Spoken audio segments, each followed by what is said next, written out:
Apa sih hadiah terbesar yang bisa kita berikan kepada Tuhan di Natal ini? Atau jangan-jangan Tuhan sudah memberikan kita hadiah paling besar? Nah, mari belajar bersama-sama The Greatest Gift of Christmas bersama dengan hambanya Pendeta Robi Chandra. Selamat belajar. Shalom Pak, Shalom. Selamat Natal semua teman-teman.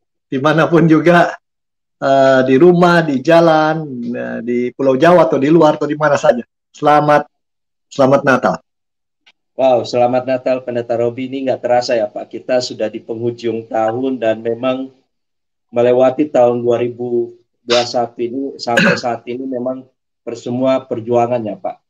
Nah, Ya, malam hari ini ketika berbicara tentang hal ini Pak, sebenarnya ketika berbicara bahwa ada hadiah Natal yang terbesar Pak, sebagai umat Tuhan, saat ini kan banyak orang hanya memaknai Natal, kelahiran Tuhan. Kalau berbicara tentang hadiah yang Tuhan berikan itu, seberapa dalam sih yang Pak Pendeta Robi pahami?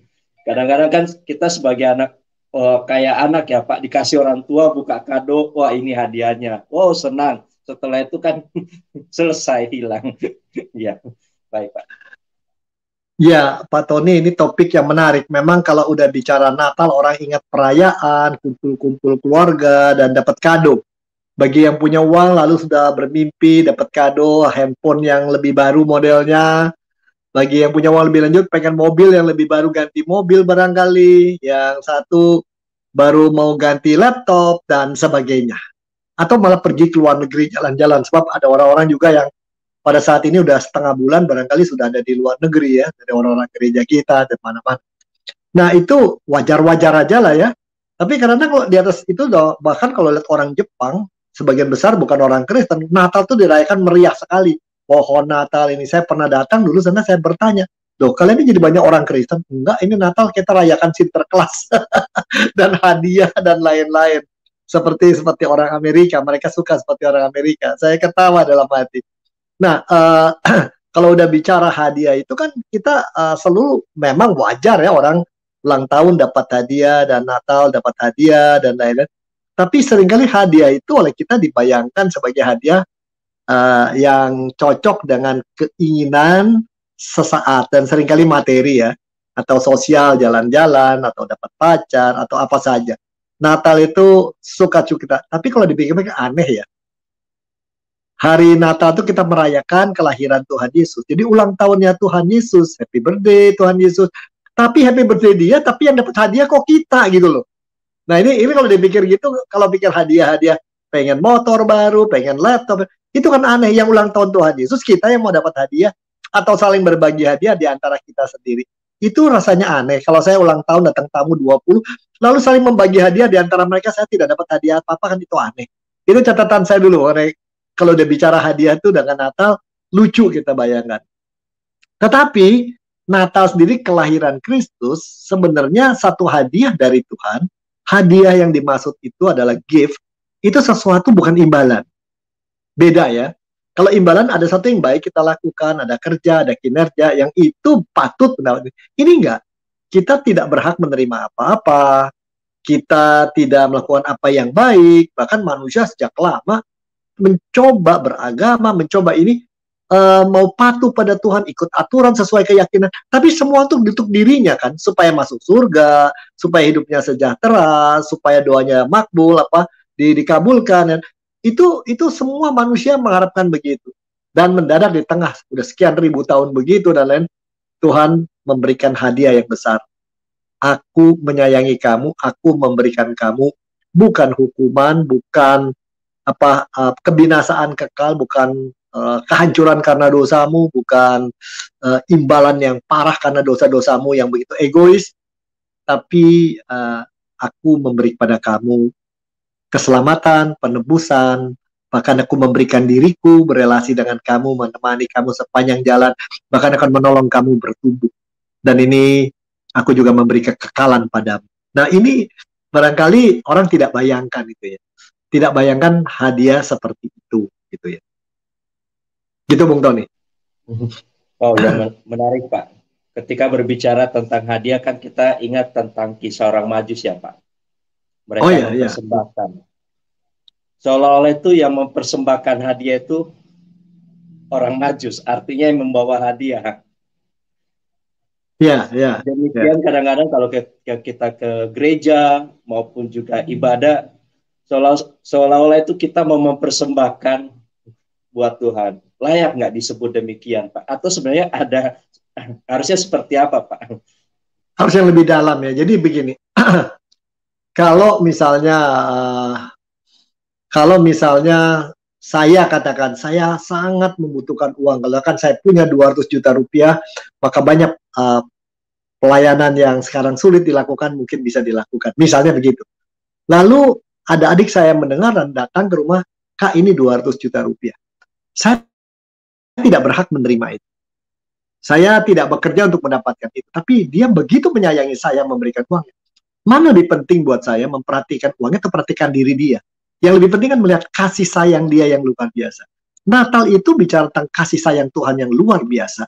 Tuhan tidak hitung siapa kita, Tuhan memberikan dirinya ya, menjadi bayi kecil untuk menjadi juru selamat, menyelamatkan kita dari dosa-dosa kita, menyelamatkan kita dari kebinasaan yang seharusnya akan kita terima sebagai manusia yang hidup hanya untuk dirinya sendiri saja, yang memanfaatkan Allah buat dirinya, tapi Tuhan lupakan semua dan Tuhan memberikan. Maukah kau ampuni? Hadirnya Tuhan. Jadi dengan kata adalah kalau dulu manusia berpikir kalau saya berbuat baik, saya taat, saya patuh, saya akan masuk surga.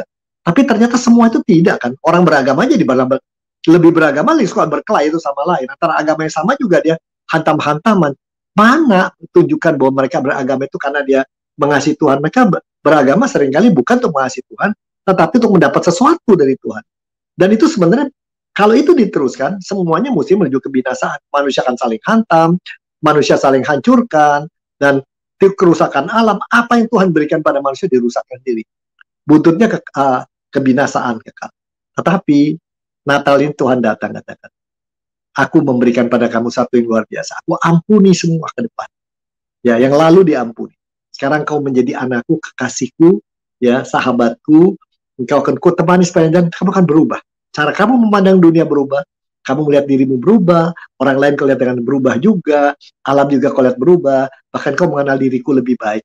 Sehingga kau tidak akan pernah sendiri dalam hidup, tapi kau menjadi anak-anak Tuhan. Itu adalah satu hadiah yang luar biasa, bukan?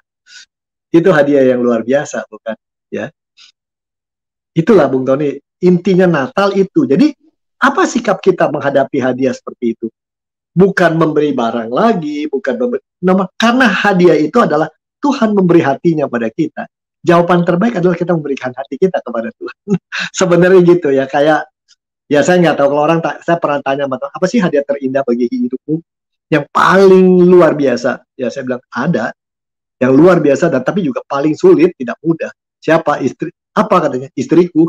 Itu hadiah terindah bagi saya. Sebenarnya waktu saya menikah dengan dia, saya katakan saya itu tidak patut ya. Saya tidak punya penghasilan yang teratur. Masa depan saya juga lepas dari sekolah teologi belum kelar. Saya nggak tahu bisa lulus atau tidak. Ada gereja mau terima kita apa enggak. Bahkan dapat tempat yang sangat. Saya pikir orang seperti dia kok mau sama saya. Dan berkali-kali saya tanyakan dan dia bilang, saya merasa Tuhan yang mendorong. Semua tandanya dari Tuhan itu. Saya bukan pilihan-pilihan lain, enggak. Pilihan dari Tuhan ini. Nah, buat saya itu anugerah. Bagaimana saya menjawab itu? Bukan dengan tiap hari memberikan uang pada dia atau tidak. Tapi memberikan hati. Kalau dia begitu merupakan hadiah Tuhan yang terbaik, saya juga memberikan yang terbaik bagi diri kita pada dirinya gitu ya. Dia adalah mencintai kita, harus mencintai dia juga. Kalau kita rasakan cinta Tuhan, kita obat hadiah kita pada Tuhan adalah cinta juga. Bahwa orang Majus memberikan emas, kemenyan, dan mur memang benar. Tapi yang mereka berikan lebih dalam dari itu. Mereka jalan begitu jauh dari negeri mereka, meninggalkan pekerjaan mereka ke tempat yang mereka tidak tahu, hanya satu tanda yang mereka lihat. Kesetiaan, komitmen, kesungguhan, berani meninggalkan sesuatu di belakang, ambil resiko tinggi, bayar harga untuk menyambut Kristus. Itulah barangnya yang kita berikan. Ya, itu yang kita berikan kepada dia. Wow, terima kasih Pak. Ini ada pertanyaan demikian Pak. Sebenarnya sebagian rekan mungkin mengalami seperti ini Pak. Setiap tahun merayakan Natal. Tahun kemarin dan tahun saat ini itu kayak sama Pak, nggak ada yang berubah. Ya, Artinya dari segi kehidupan pun nggak ada yang berubah, keluarga pun nggak ada yang berubah, kerohanian pun, pertumbuhan rohani pun nggak ada yang berubah. Kayak kita merayakan ulang tahun pribadi, Pak. Tiap tahun ya, tambah 1 tahun. Ya sudah, begitu aja berlalu, Pak. Nah, sebenarnya apa yang salah, Pak? Atau apa yang perlu dibenahi, Pak, dalam hal ini? ya. Atau itu wajar? Atau kalau menurut Pendeta Robi sebenarnya itu karena apa, Pak? Baik. Itu nggak wajar karena karena Natal tuh hanya jadi ritual saja, ritual agamawi. Padahal kalau lihat cerita gembala, gembala itu ketika tinggal di padang yang malam hari, dingin tempatnya, jauh dari orang lain, kerjanya ngurusin ternak, tidak punya posisi apa-apa, kan statusnya status rendah di masyarakat. Tapi Tuhan mengunjungi mereka. Natal itu, Tuhan mengunjungi kita masing-masing. Lalu lebih daripada itu, lepas kamu dianggap orang apa, lepas kamu di tengah dunia kesepian, lepas kamu hanya urusan dengan ternak, ya hidup yang nggak dipandang orang, aku menganggap kamu berharga. Aku datang padamu khusus. Dan kamu boleh menyambut putraku. Dan itu dilakukan gembala, cepat-cepat mereka meninggalkan ternak-ternaknya kan. Dia tinggalkan tuh ternak-ternaknya tuh, ambil risiko besar kali ya. Mungkin hanya anak-anak kecil yang suruh jaga. Dia malam hari berangkat. Jalan malam hari di padang gurun itu ada kalajengking, ada ular barangkali. Mungkin dia ada beruang, ada dia demi untuk melihat bayi Kristus. Tiba di sana bukan sekedar tiba, hura-hura gitu, tapi menyampaikan pada orang-orang, Tuhan sudah katakan. Apa yang Tuhan katakan itu kami pegang sebagai janji Tuhan, dan kami buktikan ini benar janjinya. Dan ketika itu mereka pulang jadi berubah. Ketika mereka pulang, mereka dengan memuji Tuhan, dengan penuh syukur, ya. Jadi begitu habis Natal berjumpa Tuhan, mereka mengalami hadiah Tuhan, pilihan Tuhan, kesempatan dari Tuhan, mereka mengalami perubahan. Dan ketika kembali menjadi orang yang bukan hanya rutin hidupnya cari nafkah, tapi dengan kegembiraan. Benar masih urusan dengan ternak, benar masih berada di padang yang dingin, benar di malam yang sepi, tapi mereka sudah berubah hati. Tapi yang paling menarik ketika orang gembala itu datang di kandang, cerita tentang apa yang Tuhan katakan, ada kata li kalimat itu, di Lukas 2 itu. Orang-orang heran. Dampak orang itu hadir. Jadi kalau Natal yang sebenarnya, begitu terima hadiah Tuhan, mestinya kita mengalami itu. Kita berani beranjak meninggalkan apa yang buat kita berharga. Nomor 2, bayar harga, menyangkut perjalanan. Ketiga, cerita pada orang lain pengalaman kita dibuat heran oleh Tuhan. Saya sampai berkatakan kalau orang Kristen tidak pernah mengalami keheranan dengan Tuhan. Tidak pernah takjub, tidak pernah terpesona. Barangkali ada satu yang salah. Sama kalau suami istri kan. Ya, Bung Tony kan belum 5 tahun menikah. Tiap tahun ada hal baru tentang istri kan. Yang bikin mengejutkan kita kan ya. Yang menyenangkan, mengejutkan, karena kita juga heran. Begitulah dengan Tuhan, kita dibuat heran. Orang-orang terkejut, takjub, dan orangnya sendiri karena takjub itu cerita pada orang lain, orangnya juga takjub akan Tuhan. Dan hal seperti ini yang penting. Natal itu harus demikian. Harus demikian. Ya, ini yang jadi Natal bukan hanya perayaan, dapat kado ya udah. Enggak. Setiap Natal kita datang ke kandang membawa hadiah. Hadiah apa? Diri kita.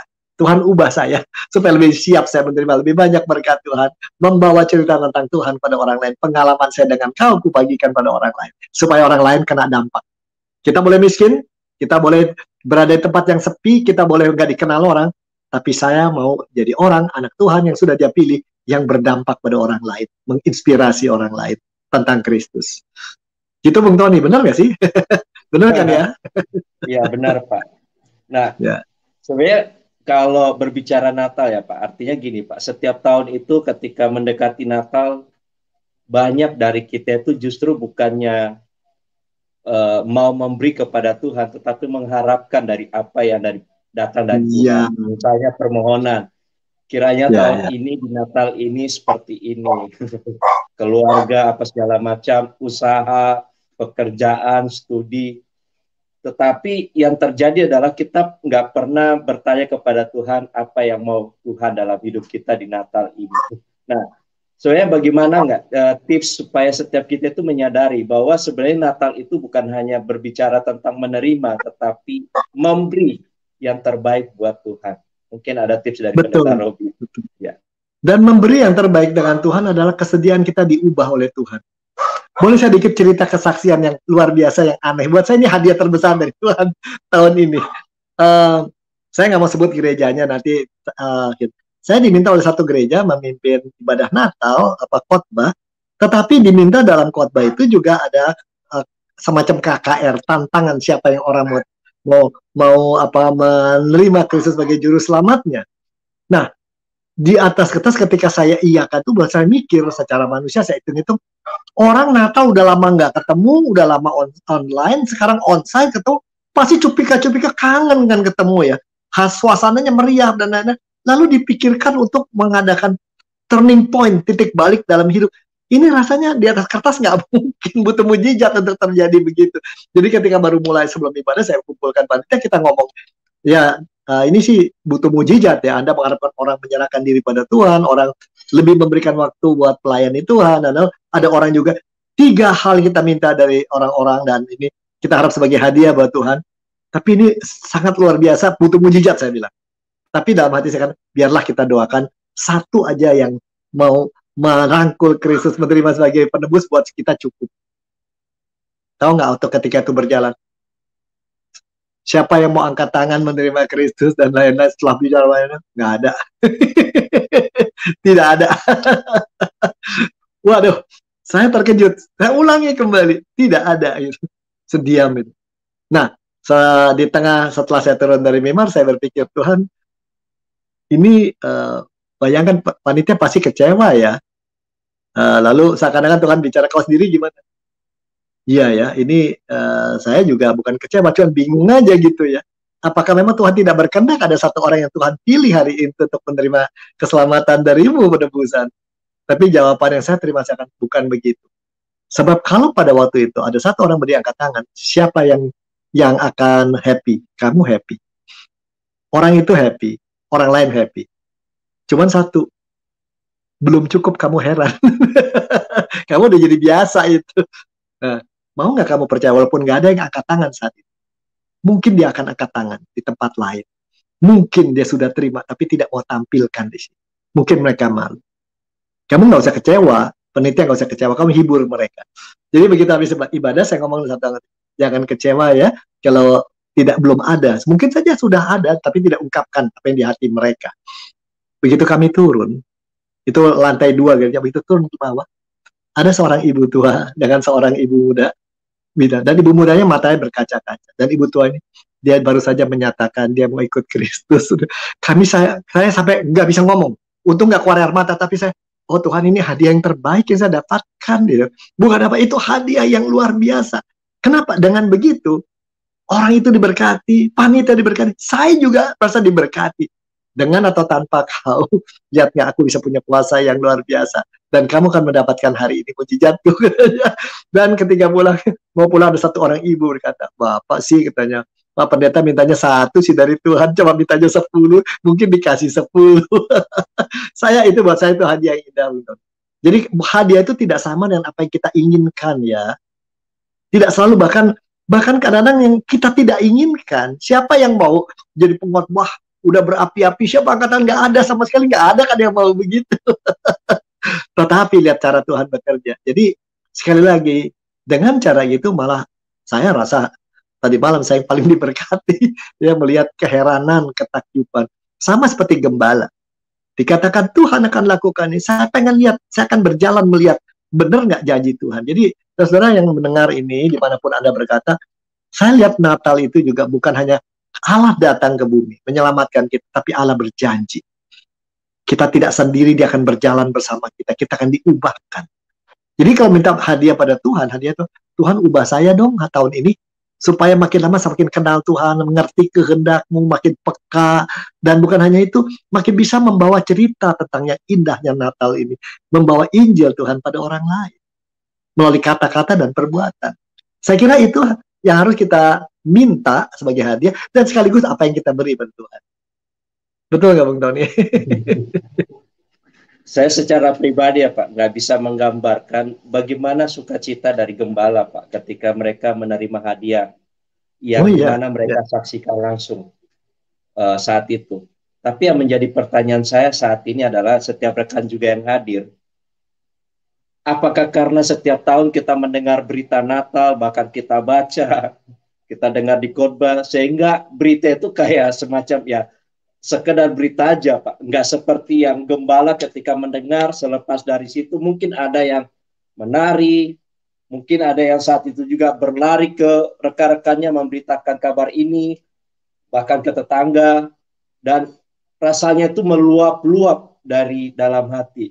Nah, yang menjadi pertanyaan, apakah kita bisa seperti gembala itu, Pak? Artinya juga ini bukan hanya berita yang kita dengar untuk diri sendiri, Pak. Tetapi seperti Pendeta Robi tadi Saya lihat sampaikan, satu orang betul, Pak. yang percaya itu sudah sukacita luar biasa. Kalau memang satu orang sukacita luar biasa yang Pendeta Robi sampaikan, mestinya Pak, itu nggak berhenti Pak untuk terus mengabarkan berita baik. Itu Betul, Pak, baik. betul. Ya, jadi gini Bung Tony, saya kira persoalannya gembala-gembala ketika Tuhan hadir di tengah hidup rutin mereka, mereka kan jaga domba, itu domba dan kambing dan lain, itu kan kerjaan rutin. Tapi ayat itu dikatakan tiba-tiba muncullah. Tuhan tidak ingin kita rutin itu. Tuhan tidak mau kita cuma cari nafkah, hidup, tambah tua dan hanya menjalin rutin. Tuhan hadir di sana. Disrupsi istilahnya. Disrupsi dan mereka takut. Itulah sebabnya Natal juga, kalau Natal ini jadi disrupsi bagi kita, itu tidak enak gitu ya. Saya sebelum Natal juga mikir, saya ada satu peralatan pribadi yang saya butuh untuk sehari-hari. Ini udah 2 tahun nih, udah waktunya diganti, dan memang sudah ada problem, udah gak enak gitu. Cuman waktu itu saya ingat, Natal tuh yang ulang tahun Tuhan, kok saya mikirkan buat diri saya, tahun ini saya mau pecah rutinitas saya. Walaupun saya dapat uang, orang kasih ini tuh, enggak. Saya enggak pakai untuk ini. Masih banyak orang-orang yang lebih butuh. Enggak, pokoknya itu. Jadi lucu. Datang keluar, ngalir terus begitu. Menarik sekali ya. Tetapi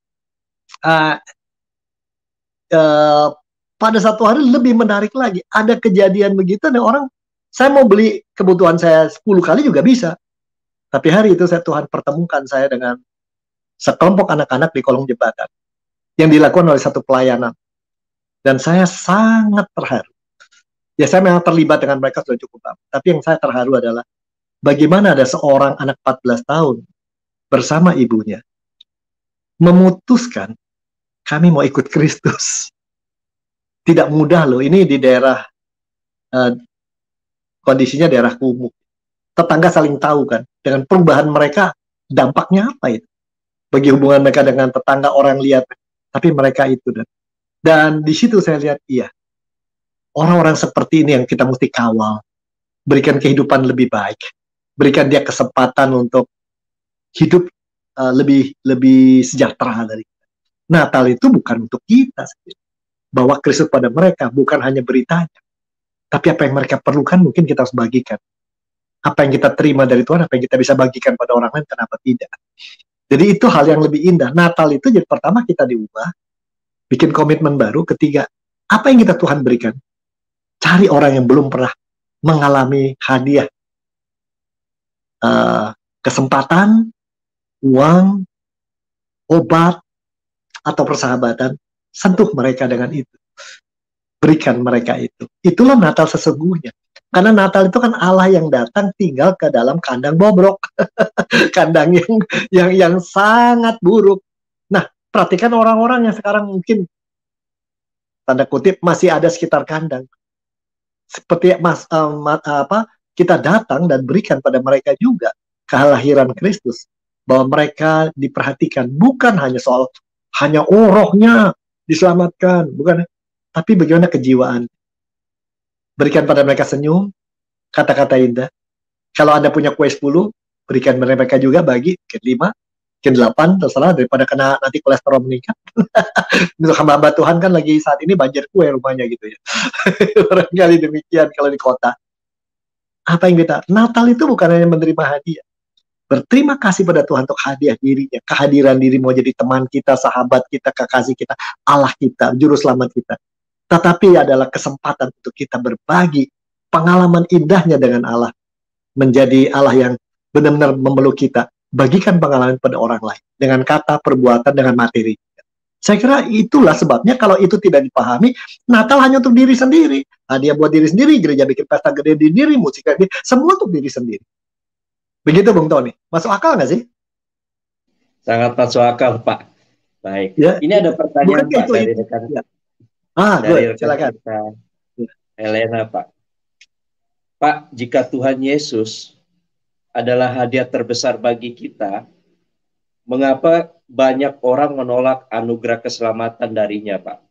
Artinya kan kita tahu bahwa Tuhan adalah hadiah terbesar, tetapi masih banyak menolak. Bahkan mungkin kalau saya bilang ya Pak, menolak secara halus. Sudah percaya Ya. Tuhan, tetapi nggak melakukan apa yang menjadi kehendak Tuhan. Mungkin itu Pak. Jadi memang pertama ada orang yang menolak karena mereka mungkin sudah dapat ajaran yang lain, pemahaman yang lain bahwa kamu harus hidup baik, bekerja baik, bermoral baik, patuh hukum, atur-aturan dan jadi bahwa Allah begitu mengasihi mereka tidak hitung semua perbuatan baik, tapi dikasih keselamatan, dikasih hidup bersama Dia, bahkan hidup kekal. Buat mereka itu tidak masuk akal. Itu satu ya. Ada yang menolak karena itu tidak masuk akal. Itu membuat orang katanya jadi anugerah itu jadi murahan.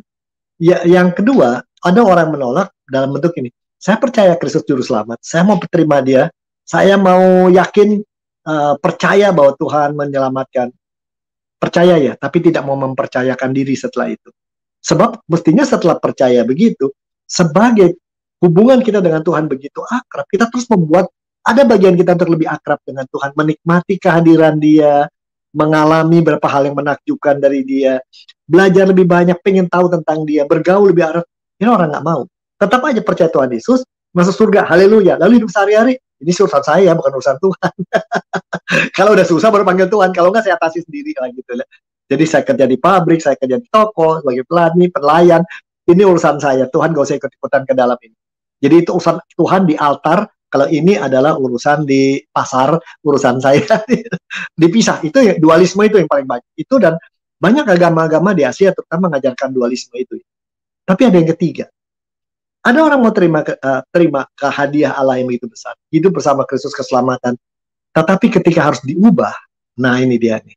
Berubah supaya karakternya mengikuti karakter Kristus, cara berkata-katanya, pola pandangnya, berelasi dengan orang yang seperti Kristus lakukan, kiri kanan semua, itu tidak mau. Mereka tidak mau bayar harga itu. Buat mereka, saya udah begini orangnya nggak bisa diubah. Itu problemnya. Di sana problemnya. Ya. Oh, terima kasih Pak. Mungkin kalau lebih umumnya seperti ini Pak. Banyak mungkin anak Tuhan sekarang yang penting saya diselamatkan. Cukup. Jadi masalah mau berbuat kepada orang, mau beritakan kabar baik, yang penting saya sudah diselamatkan. Itu cukup. Bagaimana istilahnya Pak? Dia stop ya. Anugerah Tuhan hanya dikurung di situ saja di doktrin keselamatan, menerima keselamatan lalu udah, lebihnya urusan saya. Lupa. Setelah diselamatkan kita harus hidup di dalam dan berjalan dalam roh. Dan salah satu yang Roh Kudus lakukan yang paling penting, kita diubahkan semakin lama menjadi serupa dengan Kristus. Karakter, kemauan kita, komitmen kita, kesaksian kita. 4K itu. Berarti mereka hanya mau berhenti sampai Tuhan Yesus selesai, memanfaatkan Tuhan Yesus, bahwa KTP saya sudah disebut Kristen, aman. Nanti masuk surga ketika sampai pisau surga, sudah ada. Nah ini kartu tolnya masuk surga, katanya begitu. Ya itu orang yang mengerti tentang keselamatan hanya dengan pikiran. Tidak dengan perasaan bersyukur, tidak dengan tindakan. Jadi aspek daripada hidup kedekatan kita dengan Tuhan atau disebut spiritualitas, itu harus ada pemahaman, tetapi juga perasaan, dan terutama ada tindakan. Terutama tindakan kita diubah terus-menerus dan berbagi. Dan itulah intinya Natal, bukan? Kehadiran Kristus di kandang yang begitu kan satu tindakan yang luar biasa. Allah yang maha mulia mau di kandang yang kumuh. Kedua, ada tunjukkan perasaan kasih Allah membuat Dia berani mengorbankan diri segitu jauh demi manusia. Yang ketiga, di dalam pemahaman kita dibuat paham bahwa Allah juga mau hadir di tengah orang-orang sederhana seperti gembala. Bukan di tengah-tengah orang-orang yang pintar-pintar atau kaya-kaya atau para pejabat agamawi pada waktu itu. Tidak. Setiap orang. Jadi siapapun Anda saat ini mendengar ini, ya, Kristus hadir untuk Anda. Lepas apapun yang telah Anda lakukan, yang salah, yang aib, lepas daripada keraguan Anda ditantang saat ini untuk memikirkan ulang, maukah datang dan berlutut. Seperti Majus, tidak tahu banyak tapi datang percaya. Lain dengan Herodes, tahu banyak, kumpulkan data, tetapi bukan menyambut, malah memerintangi, memusuhi, mendiskusikan, dan lain-lain. Begitu Bung Tony? Ya. Wow, ini luar biasa Pak. Uh, Topik malam hari ini Pak. Ada yang bertanya mungkin dari rekan kita. Sebenarnya karena pengalaman ya Pak, kalau Pendeta Robi punya anak dan waktu kecil, bagaimana cara menyampaikan anak Pak tentang berita Natal itu Pak? Artinya kan kadang-kadang seorang anak itu setiap mau Natal mengharapkan hadiah selalu Pak. Nah justru sebaik kita memberitakan kepada anak itu makna Natal sesungguhnya itu seharusnya seperti apa Pak? Karena kan kalau anak, wah tahun ini Natal mesti saya mengharapkan hadiah ini dari orang tua dan seperti itu. Ya, saya walaupun dari keluarga Kristen seumur hidup masuk sekolah minggu cuma sekali, Bung Tony. Jadi saya tidak punya pengalaman banyak waktu masih kecil. Tapi yang saya ingat ayah saya. Ya, ayah bukan orang yang teratur ke gereja. Tapi kalau bicara Tuhan Yesus, dia bicara dengan ibu, saya dengar, dan pemahaman mereka tentang Tuhan memang sedikit beda ya. Ibu saya berpikir dari kacamata, pokoknya percaya Kristus tapi setelah itu berbuat baik. Jadi moral itu penting. Kalau buat ayah saya bukan itu. Kalau perlu kita bertindak agak tidak biasa, di luar batas normal, demi menolong orang kenal Kristus dan merasakan kasih Kristus. Jadi kalau Natal itu memang ada hadiah. Kalau kita misalnya, kita kepingin, masih kecil kan suka main gangsing tuh namanya ya. Kepingin punya gangsing, dibelikan 2. Lalu ayah akan bisa bertanya, ini gangsing, kamu mau pakai dua-duanya atau enggak? Atau yang satu dicari orang yang juga butuh gangsing. Ayah saya tanpa sengaja, tanpa ngomong, tanpa cerita macam-macam, membuat kami menyadari betapa indahnya berbagi, terutama bagi mereka yang tidak mendapat sebaik kita. Itu saya kira warisan ayah saya yang sangat luar biasa. Dan kadang-kadang dia memang terlalu kritis pada gereja, karena dia kadang-kadang gerejanya hanya pikir diri sendiri gitu. Tapi tidak cukup mewarnai dunia di sekitar dia. Dan dia katakan, setiap kita anak kecil pun, orang susah pun bisa melakukan satu bagi orang lain gitu ya. Jadi ini yang ayah saya adalah memberi teladan dan mengajak kita bersama melakukan hal seperti itu ya. Saya pernah praktekkan ketika anak saya umur 16, dia mau beli PC Station. Entah gimana dia umpulkan uang jajan dia kurang-kurangi, dan ada ulang tahun 3 kali dia kumpulkan, uang tuh cukup tuh beli PlayStation. Waktu itu harga 900.000 atau apa. Dia bilang, Pak, antarkan saya ke mall yuk beli itu. Berapa? Saya bengong. Saya seumur-umur belum pernah keluarkan uang segitu besar untuk kepentingan diri. Saya bilang sama istri saya, ini boleh dikasih nggak ya? Saya ngomong agak pakai bahasa yang dia nggak ngerti, ini anak nggak ngerti. Dan istri saya, up to you, terserah kamu. Lalu saya bilang, boleh ya Papa antar ke sana mau beli itu. Hebat kamu bisa kumpulkan uang. Tapi mampir sebentar ya ke rumah Pak Satpam. Ada satu satpam kami sedang sakit berat. Begitu masuk rumahnya, anak saya kaget. Rumahnya tuh kamar cuma 2 kali 3 meter. Bisa bayangkan, di situ ada kasur, ada kompor kecil, di situ 4 orang tinggal, plus adiknya, dan satu kayak meja kecil. Dan dia bilang sakit, dia hanya butuh uang, hanya 200.000 untuk berobat. Waktu itu belum ada BPJS. Saya bilang, oke, saya punya 100, nanti besok saya lihat lagi, saya bisa bantu nggak? Ketika dalam perjalanan ke mall, itu anak saya diem, mikir terus. Itu belum Natal, tapi sekitar November. Dia mikir, ketan diam. Begitu sampai mall, dia lihat PlayStation, dia lihat, terus dia bilang, melihat muka saya, kayaknya saya terganggu nih dengan pemandangan tadi. Saya keluarkan 900.000, dia 200.000 untuk menolong ginjalnya. Papa cuma bisa kasih 100.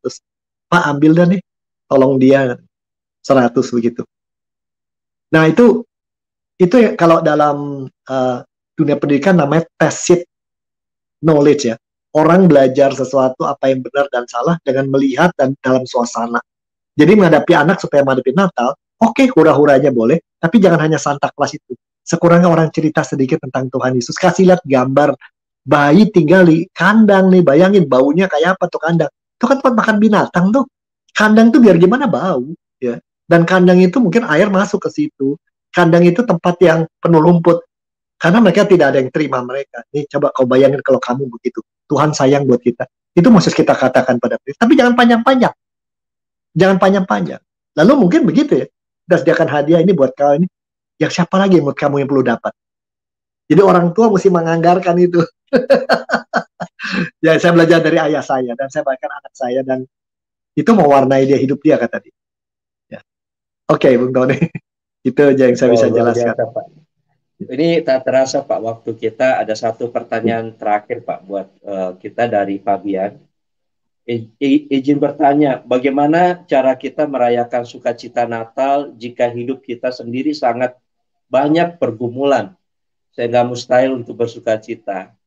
Kadang-kadang untuk bersukacita di tengah pergumulan itu kayak membohongi diri mungkin ya Pak, atau sebenarnya apakah bisa Pak sebenarnya? Baik. Ya, ini silakan nanti dengarkan khotbah saya di YouTube di GSRI Citra Jakarta. Topiknya tentang itu tadi pagi justru. Saya bicara juga tentang gembala. Ini 3 kali 3 khotbah tentang gembala, tapi di sisi yang berbeda ya. Saya katakan demikian. Pada zaman sekarang ini kan pilihan kita satu. Ketika Tuhan datang, kita mau sebagai gembala itu bisa melihat suruh sukacita melihat malaikat punya janji, atau malah jadi bingung gara-gara si malaikat saya ada resiko nih. Domba kambing bisa ditinggal kalau dicuri orang gimana? Saya mana? Jadi kita ini tiap saat seringkali harus memilih ya ketika berhadapan Tuhan. Mau lebih memperhatikan kata-kata janji Dia dan yang kita sendiri belum tak lihat, mau mempercayakan itu diri pada itu, atau kita mau lihat hanya berdasarkan persepsi kita bahwa hidup kita lagi susah, bahwa hidup kita ini banyak pergumulan, mungkin kesehatan perlu pengobatan yang mahal, mungkin ada kewajiban pembayaran ini tuh belum kita penuhi, belum ada uang sekolah anak, belum hubungan sama orang gak enak, dan seterusnya. Banyak kita butuh, belum terima. Kita mau diwarnai mana? Persepsi kita tentang kenyataan hidup yang menurut kita sangat buruk, ataukah kita membiarkan hati kita diisi oleh suara Tuhan? Kau tidak sendiri, justru dalam Natal ini kuberi perhatian khusus, bahkan kesusahanmu itu seringkali akan jadi bekal bagimu di masa depan yang tidak terlupakan. Jadi yang seperti ini ya, saya cerita dah. Dalam tahun 1967, kami Natal pertama di mana ayah saya waktu itu sudah keluar dari penjara, tapi dia belum punya pekerjaan yang cukup, dan saya ingin merayakan Natal, tapi kami nggak kuat beli pohon Natal. Lihatin pohon Natal aja nggak cukup bisa makan dari minggu ke minggu. Jadi saya keluyuran naik sepeda, lihat ada orang lagi potong pohon cemara. Tapi bukan cemara untuk Natal, cemara yang bentuknya lain lah gitu ya. Tapi bentuk cemara. Saya tanya, boleh saya minta nggak? Buat apa? Buat Natal. Kalau buat Natal, om yang potongin. Dia potongin. Pulang naik sepeda. Saya naik sepeda umur 15 atau berapa tuh. Dengan sepeda bawa sampai ke rumah. Dan di rumah ayah saya sambut dengan begitu ya. Sebenarnya saya mesti nangis. Orang lain kok punya Natal, pohon Natal bagus-bagus. Orang saya beli pohon Natalnya nggak ada. Sampai ke rumah, kami nggak lupa. Pot yang dipakai itu nggak ada pot. Kami nggak punya pot. Cuman ada ember bekas. Cari batu-batu pohon itu. Kami nggak pakai kapas buat saljunya, ya kapas. Lalu untuk itu kita bikin sendiri. Tapi buat saya itu Natal yang indah. Nah, saudara, itu kalau saya tidak pernah ngalami itu, saya tidak bisa merasakan keindahan punya papa yang, dan papa saya mengerti perasaan saya, dan ibu saya cuma ketawa saja. Dan nah, jadi itu kesusahan, iya, itu bisa bikin depresi. Orang lagi semua kita tinggal di komplek, orang happy kita susah. Tapi ternyata kalau dilihat sekarang itu pengalaman yang indah. Indahnya Natal itu bukan punyanya hadiah atau pohon yang besar, tapi berdua ayah mengurusin pohon Natal itu dengan alat seadanya. Bagaimana ketemu orang yang punya hati berbaik itu pada kita, bagaimana pada waktu itu kita punya ember yang sederhana. Jadi sekali lagi kita mau melihat semua yang kita tidak dapat itu sebagai hal yang buruk, atau barangkali di balik itu ada berkat-berkat yang kita tidak tahu. Jadi maukah pikirkan apa yang terjadi. Jadi kayak ya saya katakan juga kemarin saya mengajak seorang pergi ke satu tempat yang sangat kumuh. Dan orang itu kaget, sebab dia lagi komplain. Aduh Pak, ada begini, ada persoalan ini dengan keluarganya. Begitu saya lihat sana, dia bengong. Income orang-orang sana jauh lebih rendah dia. Tempat tinggalnya jauh, kondisinya lebih nggak enak. Baru dia bilang pulang, ya saya mesti bersyukur ya untuk apa yang saya miliki. Standar saya ini tinggi. Jadi seringkali tolong kita merelatifkan, lihat kembali kesusahan kita, kesedihan, akui. Kita sedih, kita galau, kita tertekan, kita akui depan Tuhan. Kita takut mungkin. Seperti gembala datang Tuhan takut. Tetapi malaikat bilang, jangan takut. Jangan takut karena ada berkat besar menunggu kamu. Itu Bung Tony. Wah, ini luar biasa, Pak. Rasanya kepingin Pak mau diskusi lagi, tapi karena waktu, Pak, kita terbatas banget. Ya. Ada waktu berikutnya nanti kapan hari kita akan ketemu lagi. Nah, seperti biasa di akhir acara mungkin ada statement terakhir, Pak, dari hambanya buat kita semua. Saya kembali pada cerita orang Majus dan Gembala ya. Jadi mereka bayar harga untuk menyambut Kristus. Dan setelah mereka pulang, dampak mereka besar. Jadi yang satu tuh kaya sekali dan pintar sekali. Orang-orang Majus dan itu orang-orang pintar dan kaya. Lalu Gembala, orang yang sangat sederhana. Cerita ini mengatakan apa dalam Natal? Entah Anda berpendidikan atau tidak, entah Anda punya uang atau tidak, status sosial tinggi atau tidak, Tuhan sudah datang dan mengatakan kau berharga bagiku. Dan kuberikan putraku masuk kandang hina buat kamu. Ya, jadi begitu besarnya kita, mungkin orang nganggap kita tidak berharga, bagi Tuhan kita sangat berharga dan kita diselamatkan. Karena itu kunci satu adalah bagaimana hidup ini kita berhasil dalam hidup kalau satu, lepas dari apapun yang kita miliki dan kita alami, syukur kita lebih besar dari orang lain, orang kebanyakan. Saya kira itulah yang kita hadapi. Dan tuh untuk bersyukur nggak usah kaya, nggak usah pinter, nggak usah ganteng, nggak usah punya viewer banyak atau apa.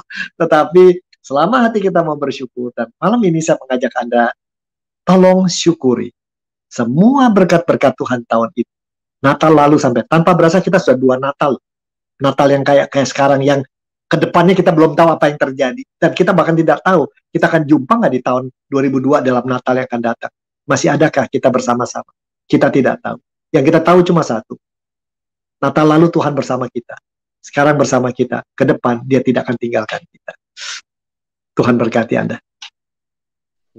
Wah, ini luar biasa. Pastinya kan 2 Natal di momen yang sama, Pak. Dan kita betul, Pak. Kita nggak tahu apakah masih berjumpa di Natal yang berikutnya, Pak. Tapi setidaknya kesempatan yang Tuhan berikan di Natal ini maupun hari-hari ke depan itu merupakan hadiah yang terindah, Pak. Kalau saya menggambarkan bahwa setiap saat, setiap hari itu hadiah. Bukan hanya waktu Natal ya, Pak.